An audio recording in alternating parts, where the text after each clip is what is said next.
Hello, traders. FX Pip Collector here. Today is Sunday, October 20th, and this is my recap of the top viewed videos from Friday. And on Friday, the Euro US dollar came in number one, so we're going to do a quick recap on the 1 hour time frame.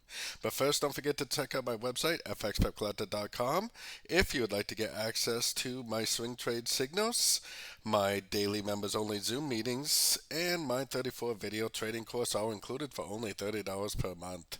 So anyways, on the 1 hour time frame, we did kind of slowly drift up on Friday. Technically, we don't have a break of structure on the 1 hour time frame yet, but this move up is definitely a trend, and it's way beyond the 78% of this last push down.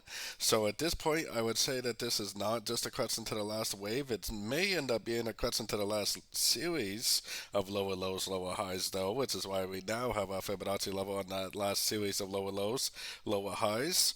We either two things I would expect to happen. Either it's going to make three waves up to one of these Fibonacci retracement levels and then engulfing down and just continue the downtrend.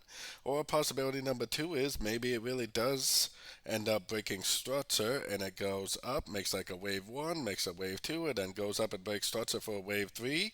If this structure is broken, that should tell me that the wave A or wave one downtrend on like the daily time frame is complete. So just keep an eye on your Fibonacci levels, keep an eye on your structure, and you should be trading in the right direction.